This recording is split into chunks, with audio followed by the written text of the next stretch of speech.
Okay, so I found this video, and it inspired me to kind of look a little further into this information. Basically, the video was on it was Jordan Peterson. I don't know if you guys know Jordan Peterson. So he's a social media influencer, but he was a Harvard professor. He's a psychotherapist, psychologist, a doctor. His wife is also a therapist as well too, and his daughter is actually studying to be a doctor of some sort. And I forget what it is, or she might already be the doctor now. But the whole family is very much versed of how chemicals work in the body and psychology and social issues and stuff like that. And I very much agree with a lot of his stance on social issues and a lot of other things, almost to 100%. And same as Joe Rogan. Elon Musk is another one. He's a little off sometimes, but I like a lot of good guys. Alan Watts is a really good one. I'll mention a lot of the guys that have influenced me after my healing process started to begin. But let's get back to the topic. So there was, and I'm trying to make this short because I extended the video too long, so I'm going to just try to shorten this up real quick. Basically, the family was sitting together. They were doing an interview. It's on social media. It's Jordan Peterson, his daughter, and the wife, and they're all sitting together and they're talking about issues, male and female issues, and other psychological issues and worldly issues. They came to the study. The daughter mentions about this study, and I researched it on PubMed, and there is a study on it. And basically, the two things that the main topic, and you can Google this, it's oxytocin and vasopressin and bonding. Oxytocin, vasopressin, and bonding. So you can Google that. Basically, the study was around bonding. Okay, bonding. The two chemical or the two hormones that are secreted from the pituitary gland in both men and women are the oxytocin and vasopressin. Vasopressin, the study was shown that vasopressin is released in men during high tension, high stressful situations in times of trauma. And then women, and that led to their bonding, their desire to bond. So in high stressful situations, men typically bond, right? That's why in war we battle together. So with women, they tend to bond when they're feeling safe, secure, when there's safety, when they feel at ease and free and relaxed and safe. And it showed, there was a part of the study that showed they were lactating and felt senses of arousal, and not so much, and you have to be really careful with that, it wasn't so much towards like sexual arousal. It was really just an arousal of the hormones in female, feeling a sense of safety and relaxation and stuff like that, and comfort. So that was the oxytocin that was released in women through the pituitary gland.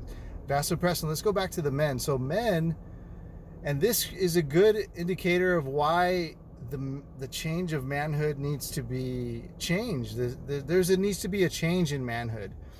The men typically only reach out at times of need or stress, and they only want to bond after you've been through the ringer. That's not really the way it should be, guys. You should be bonding prior. You should be building that support system around you. I want to put me as a perfectly good example. Always put myself first, okay? So listen, so when I was going through that really difficult time of my divorce, you guys have told me I've had it worse than many of you guys, but I know that there's a lot of you that have had it actually worse than me. If you don't know my story, I'll try to link it down in this description of this video. I'll link it down so you can see my story if you haven't caught up to what my full story is, and I'll go ahead and recap on that and tell you how things have changed. But when I went through my difficult situation, death, loss of my mother, divorce, homelessness, loss of business, I mean, it was just constant right after the other. And clearly I was in a state of like of massive depression, wanted to die. Like I was like, this is the only way, I must die. And I led to this massive high stress. And I was trying to reach out to people and trying to bond with people. I wanted to bond with somebody. I just wanted someone to be there and just listen to me. I wanted someone to be an ear, at least, like someone to open up and just someone to be present, just to be in my presence. I was staring at four walls constantly, going down the rabbit hole of depression. And I know that many of you reached out to me and told me this. And you cannot wait till times of trauma and high stress situations to be bonding with somebody. And that's the reason why we bonded here. We've all been in high stress situations, and we all have probably in the midst of high stress situations. I'm in the middle of it too, guys. I don't tell you everything. I told you a lot of my personal business, but I don't tell you everything. I just came from a high stressful situation right now. Guys, I'm in so much massive debt. It's really bad, guys. It's really bad. And my car is on the side of the road over here. I'm in this car that I cannot afford, and I need to give it back as soon as possible. I'm really just considering biking to work every day. No, you know what? Let me just do that. I'm just gonna start biking to work every day. I just can't afford this car. Anyways, let's go back to the situation. Let's stick with the topic. I want to narrow it down. I want to no more than 2 more minutes, guys. Listen up. So these studies are proven that vasopressin is released from the pituitary gland through men in high stressful situations. This is a major indicator of bonding. They typically bond in high stress situations. Guys, I don't want you to, my main thing here is to push forward with you and to others and share that wisdom. That don't wait till the very last minute in a high stressful situation when you don't have anybody. I did not create a massive support system around me to lean on, to have anybody. And I was desperate. I was like a stranger in the liquor store, a stranger at the grocery store, people at work, and don't want to talk to people at work. Take it from me, guys. Don't talk to people about these issues at work. And even though there's this cool person, they will come back to you. And I did not have any support system. I had nobody, guys. I was living on the other side of the country, literally on the other coast. And my whole family was on this side. And then I came back to see my mom, take care of my mom. She died the day I came back, guys. Again, I'll put my whole story down. And I was like, oh, well, at least I'm home in California and I'm near family and friends and I can reach out to people. People did pick up the phone and they did give me some of their time. And I'm so grateful for the few minutes that I had with somebody that connected with my past. The little bit gave me a spark of life and said, oh, it's okay, you can live today. But no one was really there. Nobody, no friends, no family member ever was there. I still don't have not one family member.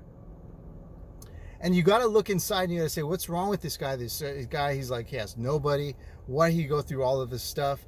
And I preach to you as much as I possibly can. Love and love and love. And this really comes down from my great grandmother, my Native American Indian grandmother, is still look at people in a beautiful light. Still push these positive moments in your mind. You have to, guys, and bond before difficult situations and times. Go hang out with your bros, make bros. Ask a coworker, a buddy at work, you want to hang out after work and do something. Go to a park. I'm going to encourage you to do healthy, put yourself in healthy environments. Don't go to the bar and go have a drink. You want to have a drink? I like myself. I would have a glass of red wine during the holiday season, but it's not going to be every day or after work. No way. Not that kind of stuff. Go bond, do something, go to the park. Go do some manly stuff. Go to the gym, bond in the gym. That's a great place to bond at. Guys, bond with your brothers. Bond with your guys. I'm here with you. I know you guys bond with me on Messenger, and I need to bond with you more. And I'm trying to figure this all out. I've been through so much, guys.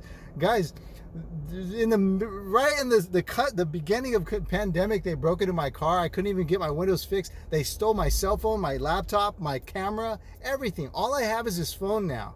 And thank goodness I have a roof over my head and food to eat. I just got some food right now. So I'm so grateful for every little thing. There is really, and every time I meet a new woman and every time I meet a guy, I don't understand, Rocky. You're like the total coolest guy. Like anybody you could be a best friend with. I feel like I've known you forever, Rocky. Like you're totally easy to get along with. And I love that because that feels so good to me. And I get that all the time because I am really a happier person when I'm just trying to like live and interact with people. I love people. I love kids.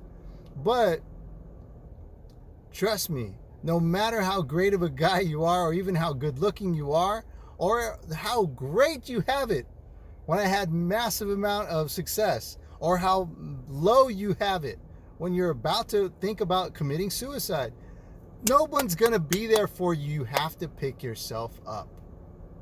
You have to. And if you can create that safety net of some sort around you, do it before before it's too late. Don't create some type of bonding because you're in a difficult situation. Create bonding when you're in a better situation, when you're happy, when you're smiling, when you're doing good. I love you guys. I'll talk to you soon. Sorry for the long video. Give me a thumbs up, okay? Share this with somebody that needs to hear this. I love you guys. Please, thumbs up and subscribe. Hit the bell. I'm going to do a lot more shorts and stuff like that too. Take care, guys. Bye.